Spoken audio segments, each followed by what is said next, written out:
Star Wars The Rise of Skywalker is now just 95 days away from its official release by Disney, Lucasfilm, J.J. Abrams, and even creator George Lucas. That is all set and ready to end the sequel trilogy and the Skywalker saga itself. This is Mike Zero. Make sure to subscribe if you're new to the channel for future Star Wars content. Now, what's truly exciting about Episode 9 is that we do know that this movie is going to answer many of the burning questions from The Force Awakens while also creating brand new questions at the very beginning of this movie that will be answered at the very end of Episode 9. And not just that, there's also going to be many different connections to the prequels and the originals that will be inserted into this film by JJ. Now, on top of all of this, these past couple of weeks or so, we've been learning a whole lot more about this movie, and when it all comes down to one of the concept art descriptions, this is where things begin to get very intense for Episode 9. Now, specifically, what's really intriguing about all of this is that, of course, a concept art description of one of the sequences, consisting of a sequence where it's explained that both Rey and Kylo Ren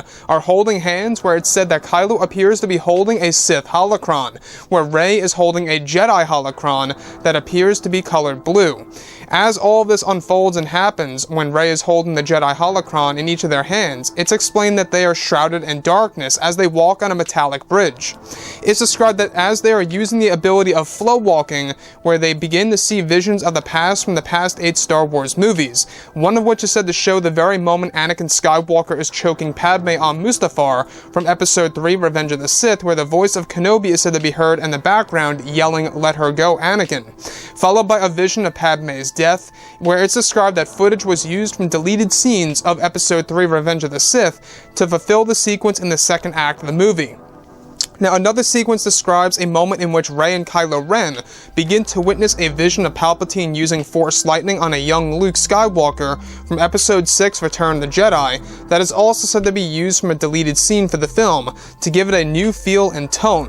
It's described that the flow walking technique in the film was also done with next generation CGI technology that will create a warped environment as they walk through the flow walking technique. So let's go over a couple of parts about this. Now, in case you guys are completely unfamiliar with what flow walking really is, it is basically time travel. It allows Force users to see elements of the past, very similar to what Jason Solo did, as well as other characters did in Star Wars Legends. And now Ben Solo / Kylo Ren, as well as Rey, are able to accomplish this technique and using it to their own advantage to learn more about the past. Now, this is actually said to be a moment in which they view visions of the past 8 Star Wars movies, some of which is actually said to be the very moment where both Anakin Skywalker and Padme Amidala on Mustafar are seen, of the very sequence where Anakin is choking Padme and Kenobi is yelling, "Let her go, Anakin," that eventually leads to a moment where we do in fact see Palpatine using Force lightning on Luke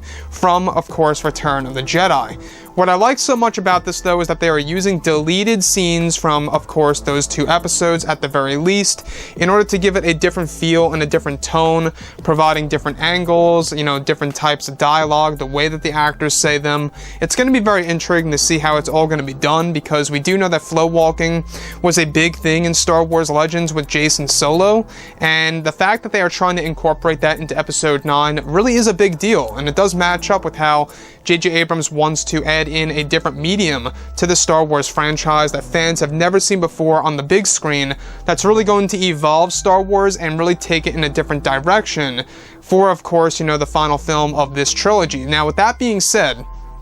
the thing that really surprises me is that at the very beginning, it's described that Rey is holding a Jedi holocron, where Kylo Ren is actually holding a Sith holocron. Now, it's very likely that this Sith holocron that Kylo Ren is holding is Palpatine's, because we do know that at one point in time in this movie, Kylo Ren is actually going to own and use Palpatine's Sith holocron for a specific reason within the second act of this film, where Rey is also going to be using a Jedi holocron that is in the shape of a cube and colored blue.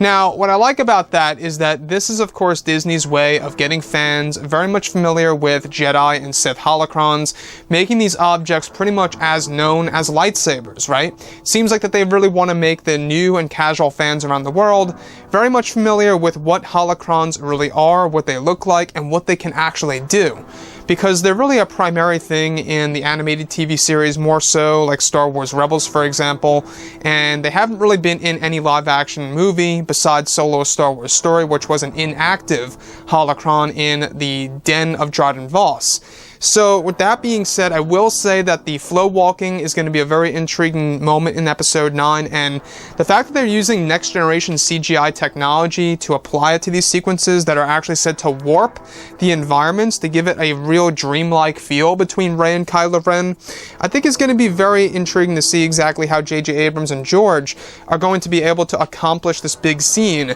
that's going to be very heavy on CGI and older footage of the past 8 films. So anyways guys, drop a comment below, let me know what you think about all of this in the comments, and if you guys did enjoy the content for today, do make sure to drop a thumbs up on this video to support the channel. I thank you all so very much for the kind support, and I'll catch you guys next time.